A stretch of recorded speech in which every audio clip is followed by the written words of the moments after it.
आणि आता एक नजर टाकणार आहोत मुंबई पुण्यातले न्यूज टॉप 9 वर। मुंबईमध्ये 12 उड्डाणपुलांसह भुयारी मार्गांचं दुरुस्तीकरण होणार। पालिकेकडून अंदाजित 23 कोटी 68 लाख रुपयांचा खर्च। पनवेलवरती 1300 सीसीटीव्ही कॅमेऱ्यांची नजर। पालिकेकडून कॅमेरा नियंत्रण कक्षासाठी तब्बल 120 कोटींचा निधी। मुंबईमध्ये रेल ऐवजी 13 कंपन्यांच्या बाटलीबंद पाण्याच्या विक्रीस रेल्वेची परवानगी। रेल्वे स्थानकात भारतीय रेल्वेच्या रेल नीर याच्या बाटल्यांचा तुटवडा निर्माण झाल्याने घेतला निर्णय। मुंबईतील ज्येष्ठ नागरिकांचा लोकलचा प्रवास सुखकर होण्याचा मार्ग मोकळा। मध्य पश्चिम रेल्वेवरील लोकलच्या एका माल डब्यात बदल करून सुधारित डबा ज्येष्ठ नागरिकांसाठी राखीव ठेवण्याचा प्रस्ताव। रेल्वे मंडळाची मंजुरी।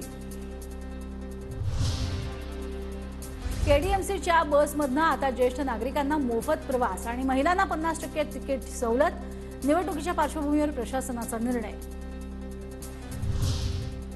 5 रुपये दूध अनुदानासाठी दुधाचा खरेदी दर 27 वरून आता 25 रुपयांवर। राज्य सरकारचा निर्णय। सरकारच्या निर्णयामुळे दूध उत्पादक शेतकऱ्यांना 2 रुपयांचा फटका। पुणे जिल्ह्यातल्या भीमाशंकरसह 71 मंदिरांमध्ये ड्रेस कोड लागू। महाराष्ट्र मंदिर महासंघाच्या सुनील घनवट यांची माहिती। ललित पाटील ड्रग्ज प्रकरणी पुणे कोर्टात आरोपपत्र दाखल। पुणे पोलिसांनी 3150 पानांचं आरोपपत्र केलं दाखल।